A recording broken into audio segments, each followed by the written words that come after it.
राम मंदिर को लेकर ऐसा उत्साह और उत्सव का माहौल है जैसे मानो जनवरी में दिवाली होने वाली। और हमने आपको कल ही बताया था कि कैसे राम मंदिर को लेकर पूरा देश भक्ति में डूबा हुआ।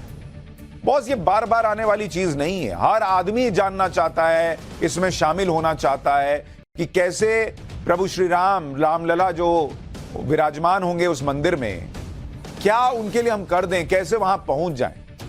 हर राज्य में मौजूद राम भक्त अपनी अपनी तरफ से राम मंदिर के लिए जो बन पड़ सकता है वो कर रहे हैं। कोई पत्थर ला रहा है, कोई मूर्तियां को तराश रहा है, कोई आभूषण ला रहा है, कोई मंदिर की घंटियां ला रहा है।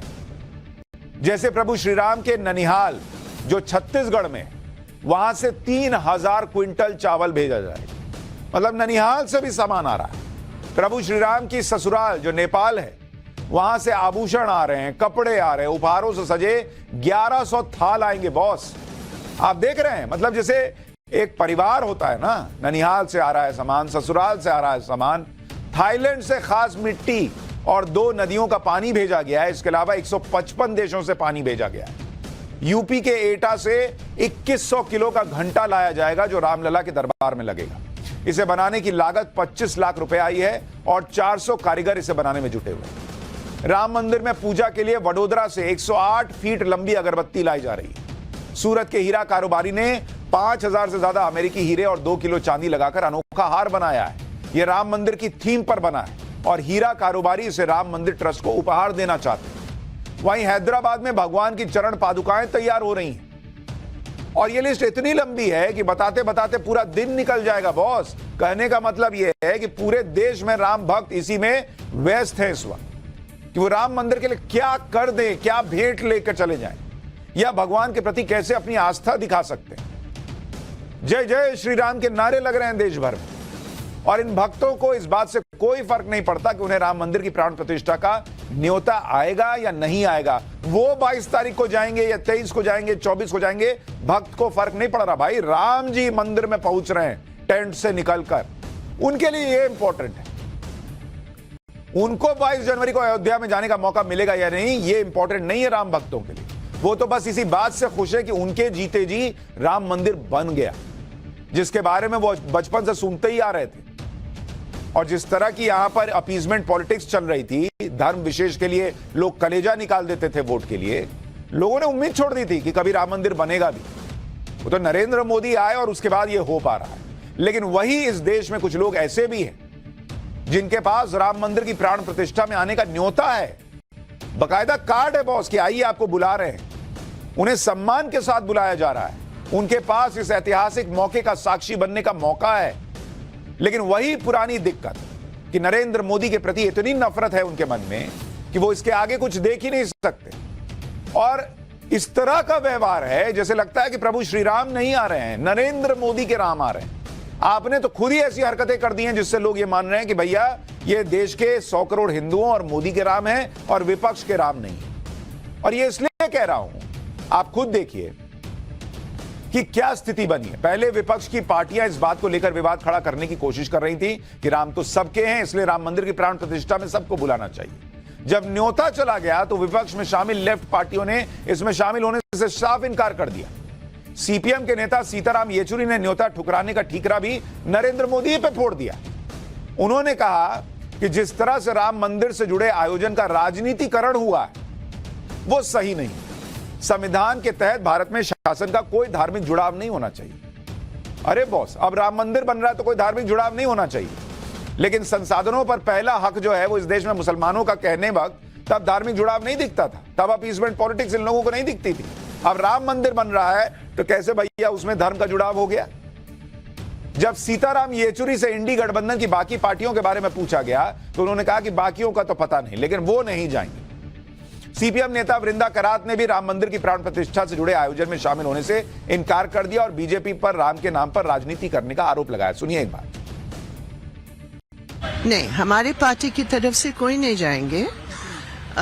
इनविटेशन जरूर मिला है और हम जो हमारे साथी बिलीवर्स हैं उनकी जो बिलीव्स है उसकी हम पूरे रिस्पेक्ट करते हैं, पूरे रिस्पेक्ट के साथ। लेकिन हम समझते हैं कि इस प्रकार की पॉलिटिसाइजेशन एक धार्मिक इवेंट के वो सही नहीं है और हम नहीं जा रहे। ये जाएंगे भी कैसे?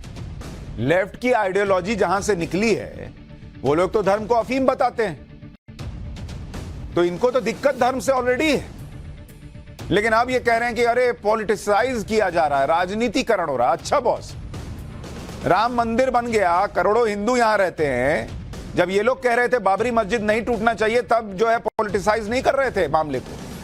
जब ये लोग कहते हैं, कई नेता इस देश में कहते हैं, इनका पर्टिकुलरली नहीं कर रहा हूं, जब ये लोग कहते हैं कि भाई काशी में जो है वहां मंदिर कभी था ही नहीं और वर्शिप एक्ट याद दिलाते हैं, तब पॉलिटिक्स नहीं आती है इन लोगों को याद। सीपीएम नेता सीताराम येचुरी राम मंदिर का न्योता ठुकराने वाले विपक्ष के पहले बड़े नेता बन गए। सीताराम येचुरी का बयान आने के बाद मंदिर आंदोलन से जुड़ी रही विश्व हिंदू परिषद ने उन पर तंज भी कसा। वीएचपी के नेता विनोद बंसल ने ट्वीट किया और कहा कि खबरें हैं कि जिनका नाम सीताराम नहीं जाएंगे अयोध्या के धाम। नाम में ही सीताराम है, लेकिन राम के कार्यक्रम में नहीं जा रहे हैं। राजनीतिक विरोध तो समझा जाता है, किंतु अपने नाम से इतनी घृणा किसी को हो, वो तो कम्युनिस्ट ही हो सकता है। द्वेष राम से है या स्वयं के नाम से है, बताना तो बनता है। यानी अब ये लेफ्ट पार्टियों से पूछा गया। उधर सनातन धर्म और हिंदू धर्म के प्रति आस्था को लेकर इंडी गठबंधन का कंफ्यूजन डीएमके पार्टी को चलाने वाले परिवार के अंदर भी दिखता है। एक तरफ तमिलनाडु के मुख्यमंत्री के बेटे उदयनिधि स्टालिन सनातन धर्म को मिटाने की बात कर रहा है, जबकि उनका परिवार मंदिरों में माथा टेकता है। इसी साल अगस्त में एमके स्टालिन की पत्नी और उदयनिधि स्टालिन की मां दुर्गा स्टालिन केरल के त्रिशूर जिले में गुरुवायूर में प्रसिद्ध कृष्ण मंदिर गई। वहां उन्होंने मंदिर को 14 लाख रुपए की कीमत का 32 सिक्कों वाला सोने का मुकुट दान किया था। इसके अलावा दुर्गा स्टालिन ने मंदिर को एक चंदन घिसने की मशीन भी दान की थी, जिसकी कीमत 2 लाख रुपए। दुर्गा स्टालिन कई बार इस मंदिर में आ चुकी है, लेकिन बेटा कुछ और ही कर रहा है। उधर राम मंदिर के निमंत्रण को ठुकराने पर लेफ्ट के नेताओं की खूब खिंचाई हो रही है। बीजेपी ने भी पलटवार किया है। केंद्रीय मंत्री मीनाक्षी लेखी ने कहा कि जिन्हें भगवान राम ने बुलाया है वही आएंगे। भगवान भी नहीं चाहते कि ऐसे लोग आए। इसमें कोई बहुत अचंभा करने वाली बात नहीं है, क्योंकि जो ऑर्गेनाइजर्स हैं उन्होंने सबको न्योता दिया है, लेकिन पहुंचेंगे वही जिन्हें राम ने बुलाया है। तो इनको राम जी ने नहीं बुलाया है। ऐसे लोगों को भगवान भी नहीं चाहते आए। तो बीजेपी कह रही है कि भगवान ही नहीं चाहते कि ये लोग आए, इसलिए इस तरह की बातें ये लोग कर रहे हैं। इंडी गठबंधन में लेफ्ट ने तो अपना स्टैंड क्लियर कर दिया, लेकिन राम मंदिर पर कांग्रेस का कंफ्यूजन अभी भी बना हुआ है। क्योंकि कांग्रेस के नेताओं को न्योता तो मिला है, लेकिन कांग्रेस ने ना तो अभी तक राम मंदिर के उद्घाटन पर आने के लिए हामी भरी है, ना ही इससे इनकार किया है। कांग्रेस नेता कह रहे हैं कि 22 जनवरी को देखेंगे। इसका सीधा मतलब यह है कि कांग्रेस पार्टी अभी तक तय नहीं कर पा रही कि करना क्या है, क्योंकि अगर क्लैरिटी होती तो लेफ्ट के नेताओं की तरह या तो कह देते कि जाएंगे या नहीं जाएंगे। कांग्रेस ने तो अभी तक सस्पेंस बनाकर रखा है। शायद कांग्रेस राम मंदिर की प्राण प्रतिष्ठा के मौके पर सियासी नफा नुकसान का अभी तौल कर रही है। अगर सोनिया गांधी, मल्लिकार्जुन खड़गे राम मंदिर के आयोजन में शामिल होंगे तो पार्टी को यह डर भी हो सकता है कि तेलंगाना के विधानसभा चुनाव में कई सीटों पर जो मुस्लिम वोट बीआरएस की जगह उन्हें मिला, वो 2024 में फिर से बीआरएस की तरफ न चला जाए।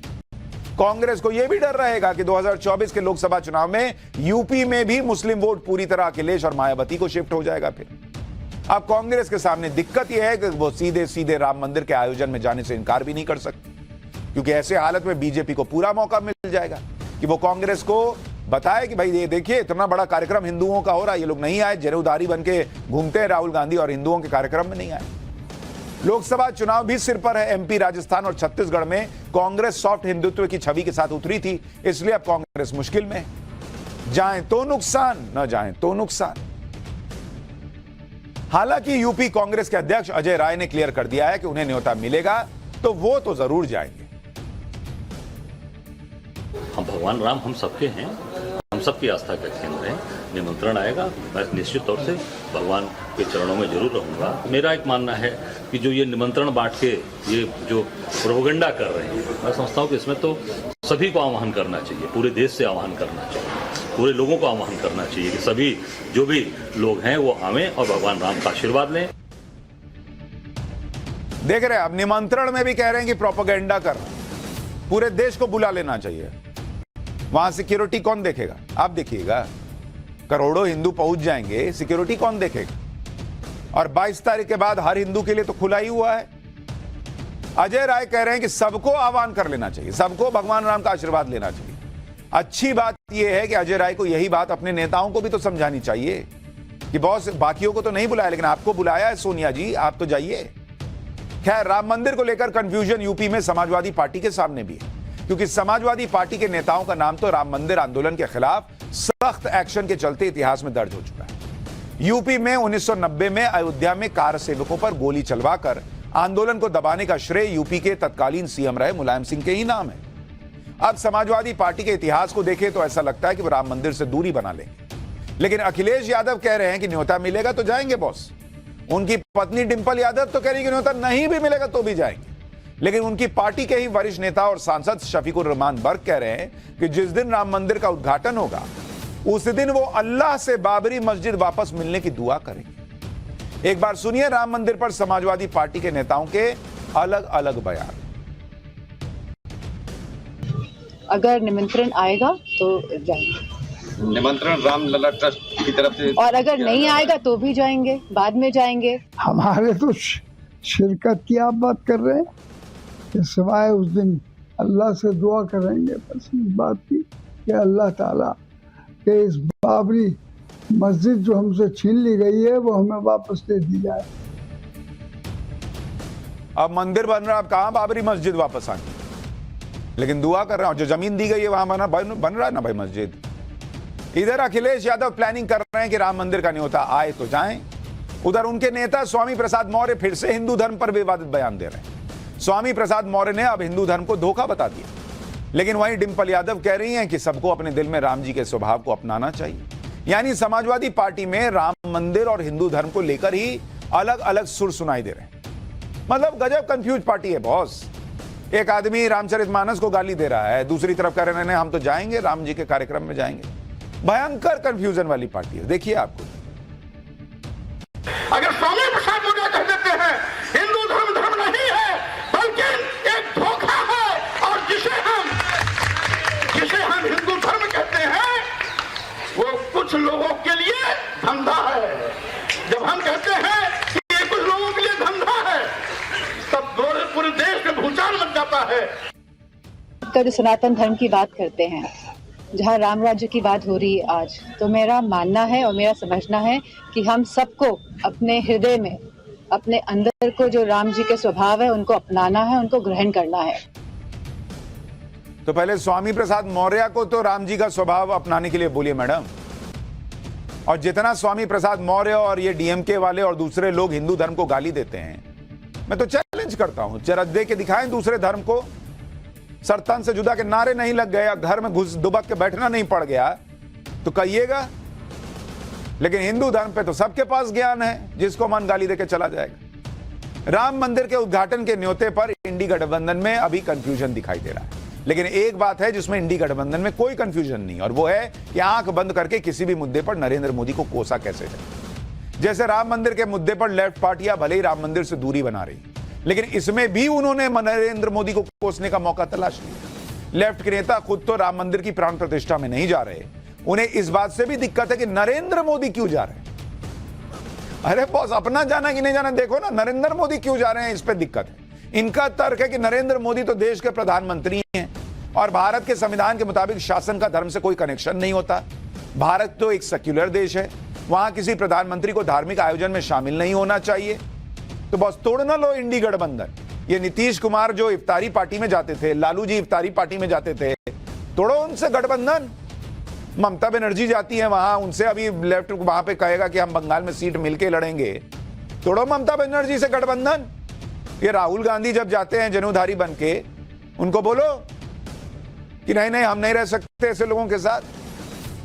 अब ये बात तो सही है कि भारत एक सेक्युलर देश है, लेकिन संविधान में यह कहीं नहीं लिखा कि प्रधानमंत्री किसी धार्मिक आयोजन में शामिल नहीं हो सकते।